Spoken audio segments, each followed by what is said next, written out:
We are live, ladies and gentlemen. It is orange and blue today. Cecil Lammey, Andrew Mason, and we are here to talk about the Denver Broncos. And Mace, you are still down in Arizona for the owners' meetings.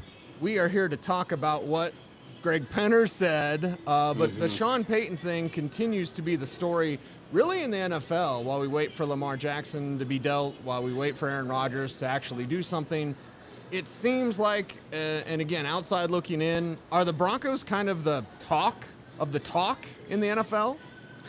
I think they're one of the topics. I don't think they're the topic. I would say Lamar Jackson is topic number one right now. Topic number two is the Carolina Panthers, what they're going to do with the number one overall pick, which quarterback they're going to take. And I'd say topic number three today became the potential sale of the Washington Commanders, because now we've got reports that there are two offers of $6 billion for that franchise. Think about that. We are talking about what was paid for the Broncos plus another $1.4 billion. So, basically, you've taken the most expensive sale and added approximately 30% to that. And that is just us. That's pretty astounding when you sit down and think about it.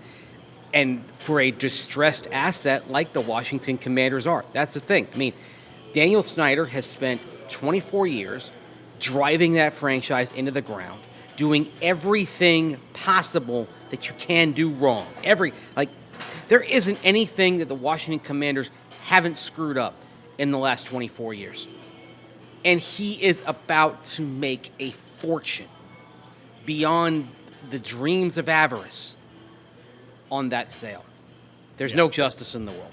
No, when Dan Snyder's getting something good, well, that tells you there's no justice. But we're here to talk about Sean Payton and the Nathaniel Hackett, slams, slights, whatever.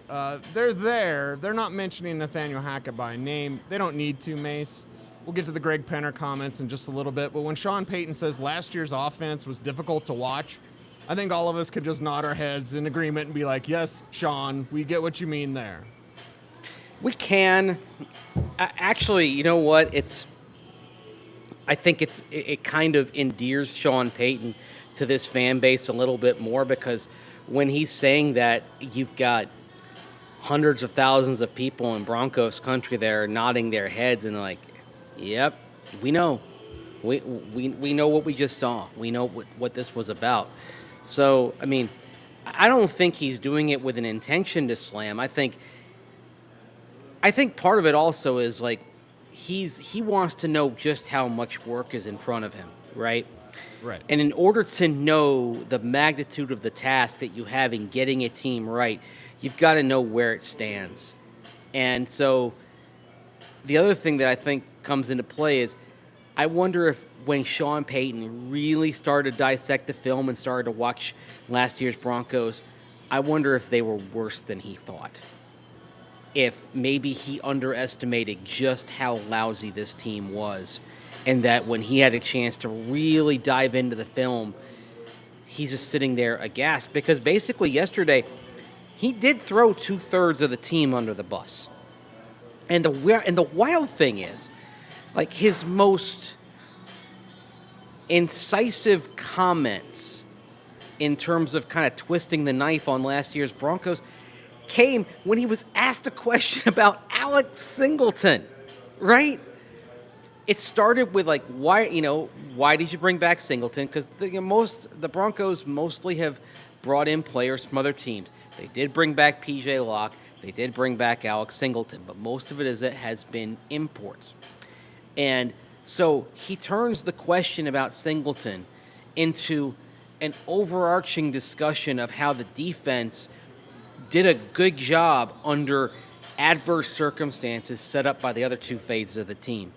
So it's all, it's fascinating to like listen to that response. And I've listened to that response 2 or 3 times since then. how he started at a point of, all right, let's praise Alex Singleton, and he comes around. And he meanders to like our offense. Our offense and special teams were terrible, right? And it was hard to watch.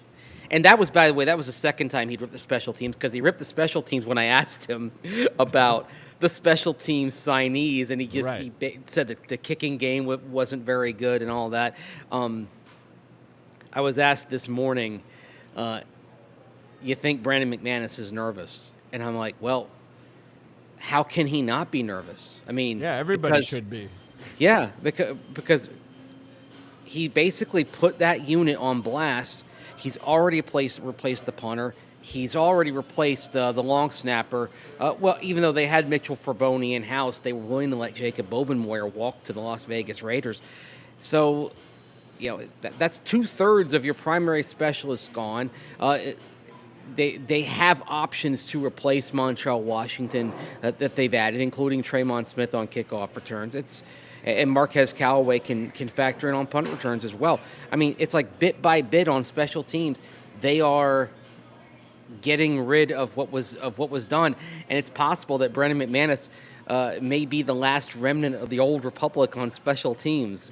And when is he going to be swept away? Right? He's already he's already the last remnant of the old republic that won a championship. Now he's the last remnant. You sound like you're going to be Grand Moff Tarkin talking to Vader. Like, no one listens to your old hokey religion, Vader.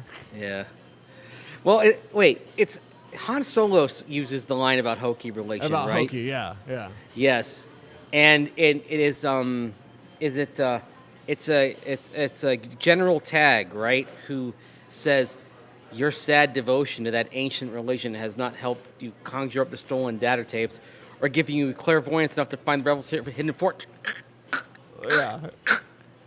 Find your lack of faith disturbing. That's what Sean Payton is saying. They're building this team in Payton's image, and that's what's really exciting, Mace. And I think you're just getting brutal, honest truth from Sean Payton. Yeah. He even talked about it with the injuries. Whereas, you're probably not going to hear a whole lot from us about the injuries. So when he says difficult to watch, when he blasts special teams, it's just kind of Sean Payton talking ball, but you're getting the raw, the real, and I think that does get brownie points with fans. Brownie points that Nathaniel Hackett didn't understand last year when he was like, I'm not a rival with the Raiders. I don't know about Kansas City. I wasn't here. That doesn't, just suck up to the fan base the way it does when you just talk ball and tell you how bad it was. Right, and I think if he had come out there yesterday and acted like things were better than they were, I think people would have questioned that. I think, not that he's thinking about what the public believes and what the public perceives of him, but he actually did score a lot of points yesterday. If you are keeping score. There's no doubt that he did. It was very the responses he gave were very much I understand what you had to watch. Even Greg Penner today referred to what the fan base has gone through for the last 7 years, missing the playoffs. That is actually one thing I will say that I kind of get from Penner and Sean Payton. Not contrition, because they're not responsible for what happened, but an understanding of why people are as frustrated as they are. They get it. They do get it. They do understand the rationale for why I think there's skepticism. And I think last year there was such optimism, Russell Wilson coming in, yada, yada, yada. Everyone kind of bought a ticket and took the ride on the Nathaniel Hackett Happy Express. And what was it you called him? Happy Fun Baby Star or something like that? Happy Fun Baby Star, that's right. Yeah. And this year, even though Sean Payton has a much more bulbous resume, there's definitely a note of skepticism involved with Broncos country in terms of how they're perceiving this. And in that building, I sense that they understand it, that they're, that it's not, why are people frustrated? I think they say, yeah, we know exactly why you're frustrated. We're frustrated too. Yeah, Greg, just look at Greg Penner when they would, Greg Penner and Rob Walton when they would show the box during the Rams game. on Christmas Day, the team's getting punked in their cousin-in-law's house. You know, those were people who, even though they only bought the team a few months earlier, at that moment completely understood what everybody in Broncos country, everybody who gives a damn about this team, has been going through over the years. It's like, you know, they're suffering with all of us who've been watching this for so long.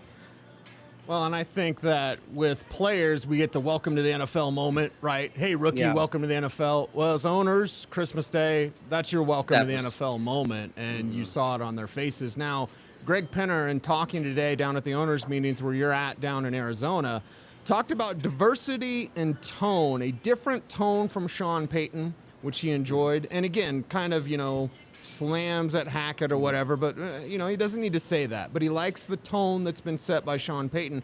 And he also spoke about the diversity within experience, diversity within backgrounds. And we all know the NFL, for lack of a better term, it's a good old boy network. And sometimes these coaches never get fired because, hey, it's my buddy and he just got hired, now I've got a job. Like, that's just the circle in the NFL coaching world. It seems like Sean Payton has gone with people that he knows and also gone with people that he's going to get to know on this Broncos staff. Yeah, and I think that's why a couple of the key hires are Mike Westhoff and Joe Vitt, and to a lesser degree, Zach Strief as well. But Westhoff and Vitt, these are experienced coaches, and I think they and probably Joe Lombardi as well, coming in as as one of the people guiding the offense. These are people who are going to kind of show the way and help Sean Payton get this staff entirely on the same page.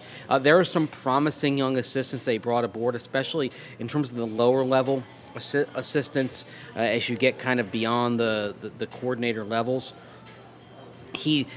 There's experience at the top, and then you kind of go to that next level, and you have coaches that are coming from the college ranks. You have someone like Zach Strief, who knows Sean Payton very well, knows what he wants, but at the same time is making the level jump to offensive line coach. And so it's kind of that mix, and I see Payton kind of trying to thread a needle here of having some people that he knows and that he can trust, but also setting up a core that can grow here, that he can cultivate to become that same kind of staff that he had in New Orleans.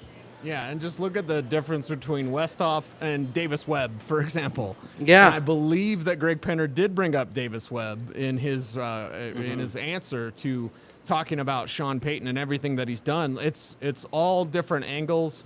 It's all different levels of experience and one goal in mind: work your ass off to win. Yeah, there's no shortcut to that. So I'm encouraged by it. I mean, the easiest thing for Sean Payton to do would have been to kind of bring in the Space Cowboys and go with all the old guys. And the thing is, in late December, that is what it seemed like he was poised to do based on some reports. You talked about an all-star staff. It didn't quite work out that way, although I do wonder if Sean Payton had gone to another team, would Vic Fangio have been his defensive coordinator? I do believe, and I've gotten that sense the last few weeks in my travels, very much gotten the sense that Vic Fangio really did not want to come back to Denver.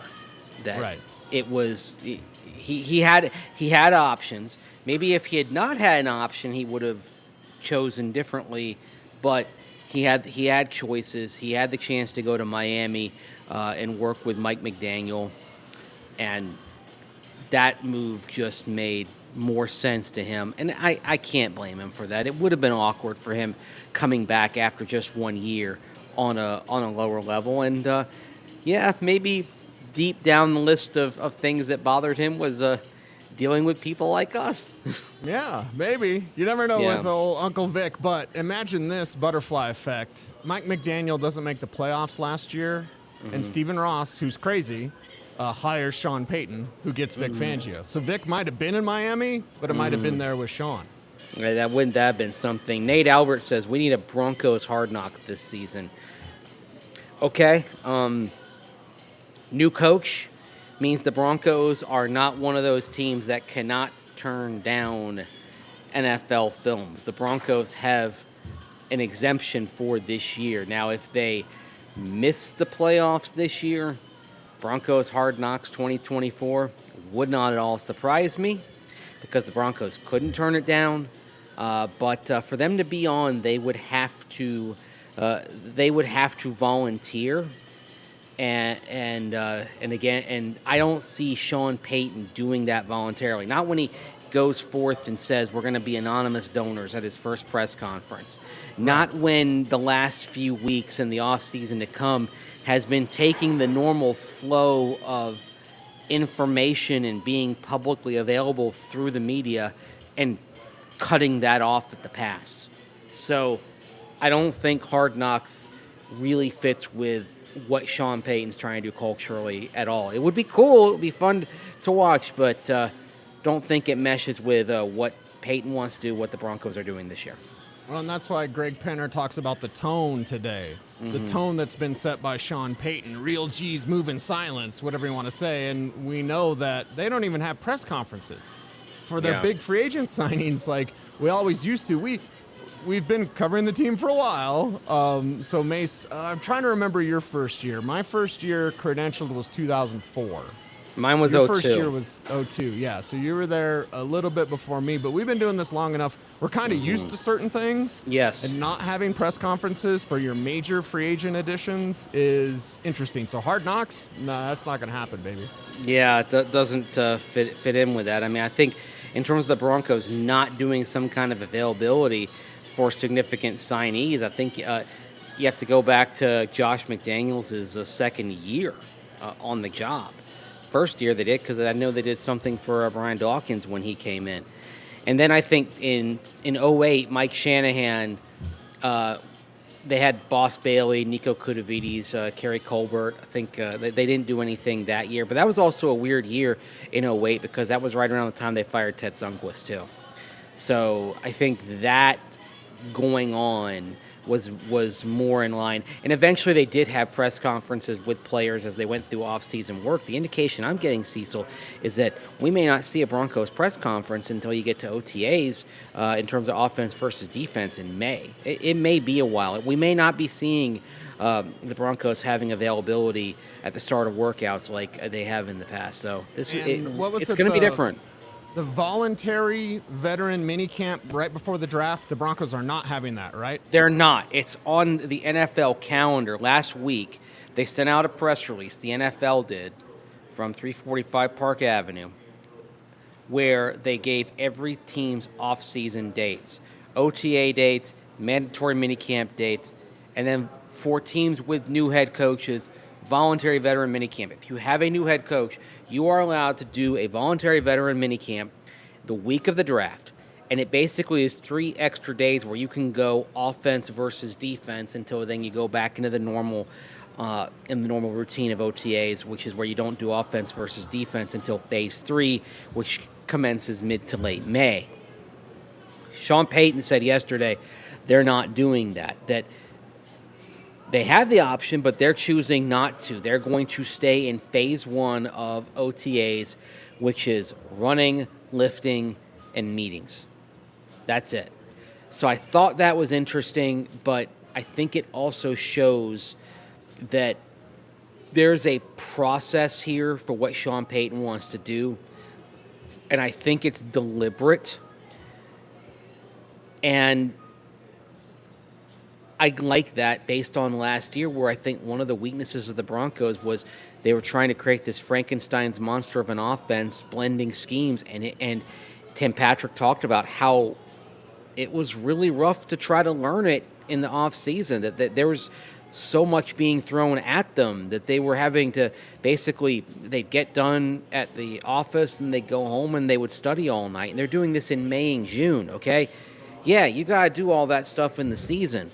When you also got to keep those kind of hours and do that in the off season, I don't think that you're getting positive results, and I think it shows that they were trying to throw too much at them. I don't think you're going to see that with Sean Payton and the Broncos. They're going to take it step by step, and that means not kind of jumping ahead and doing the type of work that, in terms of their installation, they wouldn't be ready for. Parcelsian, I think, is a word that you and I have thrown around on this show. And, Yeah. well, we know they're going to practice. We know the starters are going to play in the preseason. Mm-hmm. And honestly, Mace, and you and I have talked plenty about Lauren Landau and the injuries. Like, they're going to have less injuries. And I think that's one, the odds are in their favor. Never tell me the odds. That's 2 Star Wars quotes. But, like, nice. I think the odds are in their favor because they can't be more injured than they were as the most injured team in the league. But, like, they're going to get back to football.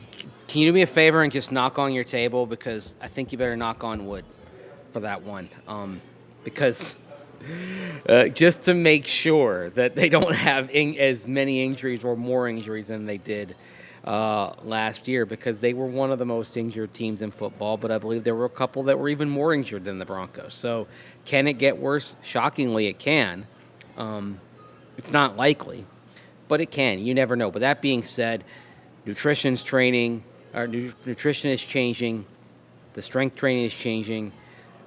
I think it'll look a little bit better. And I will say this. I think practices are going to be more physical. It's you know what, when Vic Fangio talked about it, I don't think it resonated. But when Sean Payton talks about it, I think it's going to resonate. Part of that's when you got skins on the wall. But this team is going to be calloused when it's time to start the regular season. I think it's going to be toughened up. The one thing that we haven't asked, and I'm sure it'll come up at some point, is how will practice feel? Because I do think there's that middle ground between what Vic Fangio did, which is practices in like total silence, right? Once you got past stretching, no music. What Nathaniel Hackett did, where you had Club Med at times on some days, with every third day being a day off. I think there's a happy medium where you can blast the tunes during practice, but be getting a full, honest day's work out of it, and getting full effort and having plenty of days in pads and having some hitting. I think they're going to hit a lot more in training camp than they did in the past. One of the things we learned today, Cecil, is the guardian caps that O-linemen, linebackers, and tight ends were wearing. We're not going to see running backs and fullbacks wearing those as well, and you're going to be able to wear those guardian caps all through the preseason practices and for full pad, full contact, regular season practices as well, because they did find that those guardian caps reduced the rate of concussions last year. So, yeah, I believe the Steelers did that all of last year through training camp. It's off the top of my head. Maybe the Broncos. The Broncos were wearing the guardian. The Broncos were wearing the guardian caps on the helmets last year too. It was league wide that O linemen, D linemen, linebackers, tight ends wore them during training camp practices, and then they went away from it. Now they're saying all the way through the preseason, so camp and then on through preseason game practices, and then for contact practices during the regular season. They passed that today, so that will allow for physical work that at least keeps the players at a lower risk of head trauma, which I think is very significant. Any other takeaways from Greg Penner and his conversation today? You're in Arizona at the owners' meetings as they wrap up, and we'll get to the alternate helmets here in just a little bit, but that's more of a fun segment. Penner did say a lot more than just talking about diversity and tone. What stood out to you, Mace? I'll tell you what, the thing that jumped out to me, he talked about this free agency class, and he said right away, quote, "You don't want to have to necessarily spend that way every year. But we just felt like this year, with the lack of draft picks, the needs that they had, that was the approach that they needed to take." And so to me, what that tells you is this free agency spending spree, it's significant, but this is not something that Penner wants to repeat. It's not that they can't afford to go spend in free agency, but there's an understanding that within the structure of the salary cap, in terms of having a balanced roster with players who are on their first contract under cost control, that what you did this year is not sustainable for team building. It was necessary to patch the holes in the roster, but it's not something that they plan on doing going forward. So This free agent class this year, I expect it will be the biggest one that we see in Broncos country for some time in terms of overall expenditure, and then we're going to see a more balanced approach in future years. That's a big thing that I got from it. And I think it's illuminating in terms of what philosophy Penner is trying to take in terms of the overall organization building aspect of it in regards to the football roster. It's running a good business. You know? You're not going to spend all the time. Like, you've got to make the money, you've got to win, you got to spend on the right people. And I think that's what Penner talked about, really emphasizing not just Sean Payton and the entire staff, but finding the right people for the Broncos. He did. And when I asked him about kind of what he'd learned over the last 7.5 months of ownership, he talked about having the right people, and he talked specifically about Sean Payton. And I think also, like, as he's looking at what went wrong the first season, didn't have the right person as a head coach, and when he found the right person, was willing to spend an awful lot to get that coach in Sean Payton and give up the draft capital. So he values draft capital, but he knew that he needed to bring in the right person, even if that cost draft capital in Sean Payton. So I thought it was really interesting, and I came away from what Greg Penner said feeling much better about his stewardship of the team, because I thought there was kind of a humility there in terms of what he learned, and I think there's also a patience there that I don't think he really wants to spend heavily in free agency. I think he's on board with the draft and develop philosophy for his team, but that with so few picks, it simply wasn't possible this year. But when you get to next year, that's where I think it's going to start to look more like how he wants to see the team and the organization built, but the team specifically in regards to who's in the locker room. So that's why another reason why I think you keep your eyes and ears open for what happens with Jerry Jeudy, Cortland Sutton. I believe Sean Payton used the word anticipate, as in we anticipate them being around, but he didn't guarantee it. So as we get into the draft, if the right offer comes the Broncos' way, and maybe that right offer is draft capital in a future year and not this year, I think the Broncos from the top down are going to be inclined to think long and hard about it, because Penner wants to take the approach of having a balanced organization and team building philosophy that does incorporate the draft on a heavy basis. You got to be careful when you share a moment with your microphone, as we're both worried about where our microphone placement is at as we wrap up today's program. Shared a moment. It is Orange Blue today. It's Cecil, Lammey, Andrew Mason, and one of your latest at denversports.com has to do about one of our favorite subjects, alternate uniforms and perhaps alternate helmets coming for the Broncos, something they are considering in 2023. Yeah, they have the ability to do that. The NFL got rid of the one helmet shell rule last year. The Broncos didn't do that. As I was told, one of the reasons why they didn't do an alternate helmet, alternate uniform last year was, I know you're saying money, it had more to do last year with the fact that they had new ownership coming in. The phrase I was given at these meetings last year was, quote, there's just too much going on right now to do that. It was so